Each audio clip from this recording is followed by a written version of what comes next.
তুমি যদি প্রতিদিন ইউটিএস অ্যাপ ব্যবহার করে লোকাল ট্রেনের টিকিট কাটো, তাহলে এই খবরটা তোমার জন্য ভীষণ জরুরি। কারণ খুব শিগগিরই এমন একটা পরিবর্তন আসতে চলেছে যেটা না জানলে তুমি সরাসরি স্টেশনে গিয়ে সমস্যায় পড়তে পারো। আজকের এই ভিডিওতে আমরা বিস্তারিতভাবে জানব ইউটিএস অ্যাপ বন্ধ হচ্ছে কিনা, কবে থেকে বন্ধ হবে, তার বদলে কোন অ্যাপ আসছে এবং তোমাকে ঠিক কী করতে হবে। ভারতীয় রেলওয়ে ধীরে ধীরে ইউটিএস অ্যাপের পরিষেবা বন্ধ করে দিচ্ছে। কোনো বড় নোটিফিকেশান নেই, কোনো জোরালো পপ আপ নয়, শান্তভাবে সিস্টেম বদলানো হচ্ছে।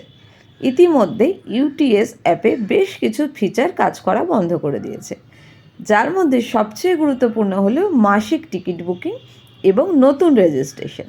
রেলওয়ের পক্ষ থেকে জানানো হয়েছে 1 মার্চ 2026-এর পর ইউটিএস অ্যাপ দিয়ে নতুন করে আনরিজার্ভ টিকিট বুক করা যাবে না।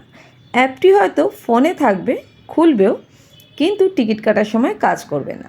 আর এখানেই সবচেয়ে বড় ফাঁদ। তাহলে প্রশ্ন হলো, ইউটিএস অ্যাপের বদলে আসছে কি?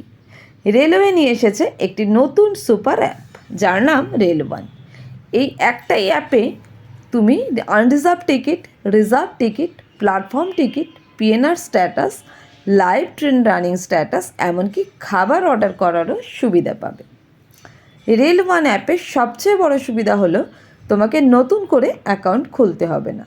তুমি যদি আগে আইআরসিটিসি বা ইউটিএস ব্যবহার করে থাকো, তাহলে একই মোবাইল নাম্বার বা লগ ইন ডিটেলস দিয়ে সহজেই রেল1-এ ঢুকতে পারবে। রেলওয়ে যাত্রীদের নতুন অ্যাপে আনার জন্য বিশেষ সুবিধাও দিচ্ছে। রেল1 অ্যাপ ব্যবহার করে আনরিজার্ভ টিকিট কাটলে 3% পর্যন্ত ডিসকাউন্ট বা ক্যাশব্যাক দেওয়া হচ্ছে, যা নির্দিষ্ট সময় পর্যন্ত বৈধ থাকবে। এই পরিবর্তনের মূল কারণ হলো একাধিক অ্যাপের ঝামেলা কমিয়ে সব পরিষেবা এক জায়গায় আনা। আগে টিকিটের জন্য ইউটিএস, রিজার্ভেশনের জন্য আইআরসিটিসি, তথ্য জানার জন্য আলাদা অ্যাপ, এখন সব একসাথে।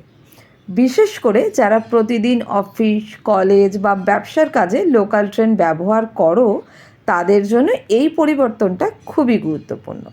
কারণ শেষ মুহূর্তে অ্যাপ কাজ না করলে জরিমানা, দেরি বা অপ্রয়োজনীয় ঝামেলায় পড়তে হতে পারে। তাই তুমি যদি এখনও রেল1 অ্যাপ ডাউনলোড না করে থাকো, তাহলে আজই করে নাও। একবার লগ ইন করে দেখে নাও টিকিট বুকিং ঠিকঠাক হচ্ছে কিনা, যাতে 1 মার্চের পর আর কোনো সমস্যায় না পড়ো। ভিডিওটা ভালো লাগলে অবশ্যই একটা লাইক করে দাও, শেয়ার করো, বিশেষ করে তাদের সঙ্গে যারা প্রতিদিন ট্রেনে যাতায়াত করে। এমন গুরুত্বপূর্ণ রেলওয়ে আপডেট পেতে চ্যানেলটি সাবস্ক্রাইব করতে ভুলো না। টাটা বাই, দেখা হবে পরের ভিডিওয়ে।